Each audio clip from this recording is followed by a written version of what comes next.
BBC Radio Kent Breakfast. Call 0800 756 1111. BBC Radio Kent. 7:05. So as I just mentioned, we're discussing Manston this morning. Planes or homes on the site? Well, Vince has texted us this morning and says, look, we keep building houses everywhere, but young people can't get mortgages because they need big deposits. When is the bottom going to fall out of the market, starting another crash because it's got to happen? So he says we're doing it all wrong anyway if we build houses on there. What do you think? Give us a call this morning. We'd like to speak to you. 0800 756 1111. Now, if you haven't been following the saga of Manston Airport, well, earlier this year, councillors rejected plans to build 2,500 homes on the former airport site. Under new plans to protect the airport, those homes would be built around Birchington and Broadstairs instead. But then there's a warning that it could put permanent pressure on local resources. Stuart Piper is the leader of the Thanet Independent Councillors Group. Good morning. Good morning. And Karen Constantine is from the Labour Group. Hello. Good morning. Good morning. Stuart, let me start with you. Is this plan acceptable? Well, there are two options being discussed at the moment, and the one that seems to have its nose in front is the one that tries as best it can, remaining within the legal frameworks, to protect the airport site for aviation use for the future, to create proper, good, skilled jobs and benefit the economy of Thanet. What about building homes on the outskirts of that? Well, one thing's for sure, over the last few years, we've come to realise that those who make these policies at county level, at government level, and even at district level, they look at existing sites, and it does appear to be easier in terms of economic costs and also infrastructure. It does seem to be easier to attach houses to conurbations that are already there, rather than create, as in the ill-fated attempt in January, a huge conurbation on a Manston Airport site which has no infrastructure attached to it at all. Karen Constantine, come in there. So what do you think about this updated plan, which does suggest building on the edges of existing areas? Well, if I tell you I think it's plain crazy, you'll get my gist on this. I think, frankly, we need to move forward. The prospect of the development of Stonehill Park would mean a £75 million boost over 10 years to council tax receipts. It would mean 400 social homes being built, which we are desperately in need of. It would mean 30% affordable homes being built, which, again, we are desperately in need of. It would also bring us permanent jobs in high-tech industries, and it would also bring us thousands of construction jobs.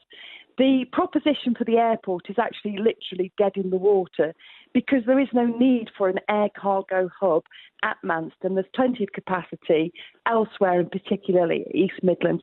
There's no evidence for this. And these extra developments dotted around the Isle, they're piecemeal, they're no good for us. So Stuart Piper then, come back in. It's dead in the water, and what we're crying out for is homes.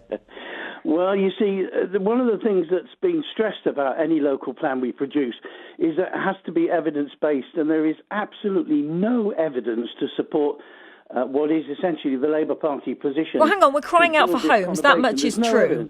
Stuart Piper, we're crying out for homes. We're in desperate need. Where are we going to put them if not at Manston Airport? What we need are socially affordable homes, and we need much more social housing. Where are we going to put them? There is no evidence to suggest that creating that conurbation on that 740 acres is going to provide that. There's no historical evidence, there's no future evidence either. That's frankly rubbish. Come back in, Karen Constantine. It's frankly rubbish. Stonehill Park have been very clear about what they offer the local community, and 400 social homes, which are in effect council homes, would relieve the immediate problems we have in this area with our dreadful situation with homeless families right across Thanet. I think Stuart Piper needs to be called out and he needs to put those people first. We need people before planes, and there is no evidence at all that an airport is what this area needs. Stuart Piper, you might laugh, but hang on a minute. We're desperate for homes and social housing in particular, and they're detailed in this plan. Yes, Stonehill Park are talking in terms of 400 social houses. Well done. Out of 4,000, that's 10%. The requirement is somewhat higher than that. And the reality but if it stays at airport, there won't be any homes. The number of houses being built doesn't equate to anywhere near that kind of percentage. It's a start, though, isn't it? Well, it's a start to building houses. What we really have to be sensible is the people of Thanet will be priced out of the market for all of those houses. That's an historical fact, and it's becoming more and more obvious for the future. We've even got local estate agents advertising their intent to get out-of-town buyers.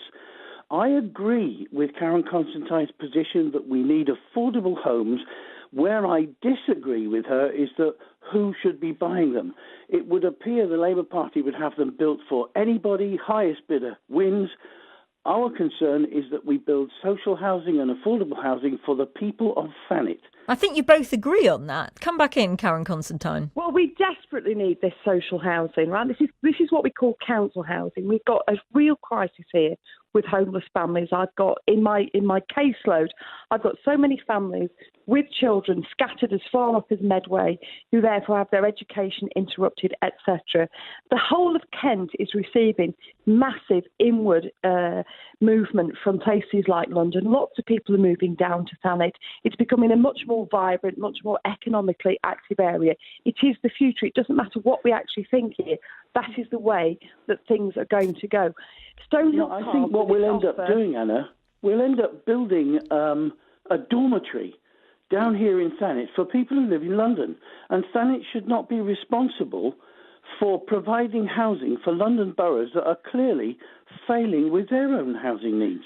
Honestly, that is a ridiculous position to take. Honestly, No, we need to move forward. The airport is literally dead in the water. There's no evidence at all that Where's the the airport evidence will. that building It's never houses been creates successful. jobs?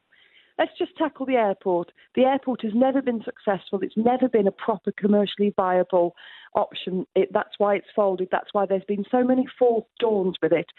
You're promising that the airport will be successful. There's no evidence. And what's actually on offer, let's not forget this, is not an airport as we know it, but actually an air cargo hub. Those air cargo hub jobs will be highly automated and they will be in the lowest rung of pay. And Stuart Piper, don't you have to be careful what you wish for? If we end up with a freight hub, you've got noise, you've got pollution, you've got night flights. Are people going to want that? How awful. What we end up with, Anna, is a fully functioning and profitable airport if given the right opportunities to do so. The government just last week decided that the requirement for passengers and cargo was so great that they have given approval for billions of pounds of money to be spent in the Heathrow area. But before I go, Stuart, Heathrow's nowhere near Thanet, is it? It's a completely different area. It's in southwest London. I mean, southwest London and Thanet are very different.